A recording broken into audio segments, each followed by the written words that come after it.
ایک آنکھیں نم کر دینے والی داستان اور دل گداز کر دینے والی داستان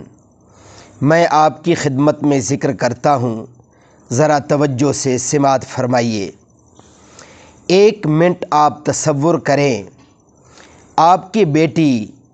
جہاں بیائی ہوئی ہے، آس پاس کے لوگ اسے تنگ کریں، اس کے گھر والوں کا جینا دشوار کر دیں، صبح و شام تکلیفیں اور اذیتیں پہنچائیں، اور آپ کسی رات اندھیرے میں جا کر بیٹی کو تسلی دیں کہ ہم کمزور ہیں، یہ ظلم و ستم نہیں روک سکتے۔ بیٹی، یہاں یہ ظلم و ستم کا سلسلہ نہیں رکے گا، تم دل پر پتھر رکھو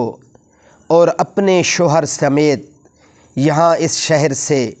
اس محلے سے نکل کر فلاں ملک چلے جاؤ، اور ہاں، دھیان سے رات کو ہی نکلنا۔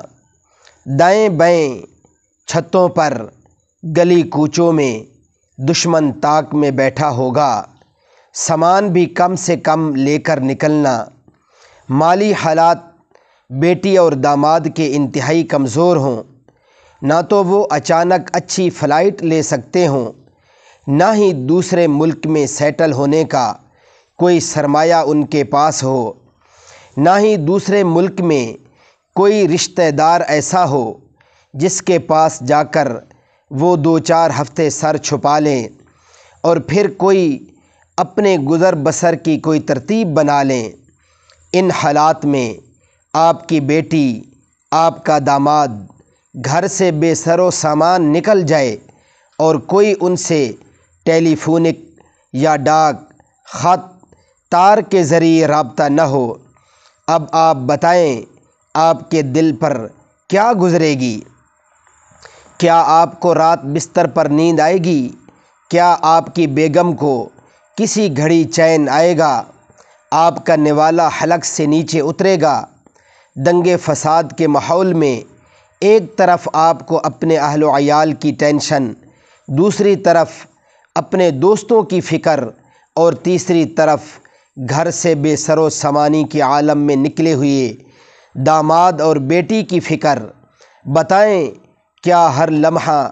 آپ کا سانس نہیں گھٹے گا؟ کیا ہر لمحہ آپ کی زندگی مزید موت سے آنکھیں لڑاتی نہیں نظر آئے گی؟ رب کعبہ کی قسم، یہ جو آپ نے ابھی تصور کیا، اور محض تصور کرنے سے آپ کے جسم پر رونگٹے کھڑے ہو گئے ہوں گے، آنکھ میں نمی آ گئی ہوگی،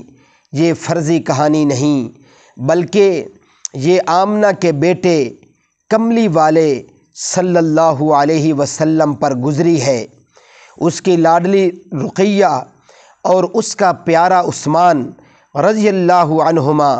یوں ہی مکہ سے نکلے تھے، کئی پہاڑیوں کے دامن سے گزر کر، پتھروں اور ریگستانوں سے ہوتے ہوئے بے سر و سامانی کی حالت میں جا بسے تھے حبشہ میں۔ عثمان کا اس کے علاوہ اور کوئی جرم نہ تھا کہ بنو امیہ کے گھرانے میں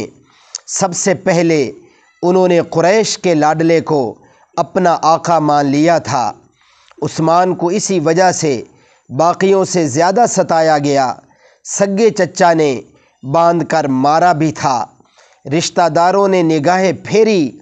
اور سرد مہری سے پیش آئے تھے۔ تب حضرت محمد صلی اللہ علیہ وسلم نے اپنے لاڈلے داماد عثمان اور بیٹی رقیہ کو چھلنی دل سے کہہ ڈالا کہ جاؤ عثمان، تم مکہ چھوڑ دو اور حبشہ چلے جاؤ۔ آپ نے شام کے مسلمانوں کو اپنے گھر بموں سے اڑوا کر خیمے میں دیکھا ہوگا، آپ نے شام و فلسطین کے مکینوں کو گھر بمباریوں کی بھینٹ چڑھا کر پلاسٹک کے خیموں میں دیکھا ہوگا، لیکن آپ نے حضرت عثمان رضی اللہ تعالیٰ عنہ کو مکہ مکرمہ سے اپنا گھر بار اور کاروبار چھوڑ چھاڑ کر حبشہ آباد ہوتے نہیں دیکھا۔ واللہ، اس امت میں حضرت عثمان رضی اللہ تعالیٰ عنہ اور حضرت عثمان رضی اللہ تعالیٰ عنہ کی لاڈلی رقیہ رضی اللہ تعالی عنہا وہ پہلا جوڑا ہے جس نے اسلام کی خاطر اپنے گھر بار کو چھوڑ کر مکہ مکرمہ سے دوسرے ملک کی جانب ہجرت کی تھی۔ ان عثمان اول من ہاجر باہلہ من ہذہ الامہ، یہ میرے نبی صلی اللہ علیہ وسلم نے پتہ ہے کب ارشاد فرمایا تھا۔ میرے محترم سامعین، ذرا توجہ سے یہ واقعہ سنیں۔ آپ صلی اللہ علیہ وسلم نے فرمایا ان عثمان اول من ہاجر باہلہ من ہذہ الامہ، یہ میرے نبی صلی اللہ علیہ وسلم نے تب ارشاد فرمایا تھا جب داماد اور بیٹی کا کوئی اتا پتہ نہ تھا کہ کہاں گئے، زمین کھا گئی یا آسمان نگل گیا، کسی پہاڑ کے دامن میں پتھروں کی چادر اوڑھ کر سو گئے یا سوئے سوئے کسی ٹیلے کی ریت تلے دب گئے۔ پریشان تھے کہ اچانک اسی اثناء میں ایک عورت نے خبر دی کہ میں حبشہ کی طرف سے آئی ہوں، میں نے حضرت عثمان رضی اللہ تعالیٰ عنہ کو وہاں دیکھا تھا۔ تب فرتے جذبات میں قدر تسلی ہوتے ہوئے لاڈلے پیغمبر صلی اللہ علیہ وآلہ وسلم نے کہا تھا کہ ہاں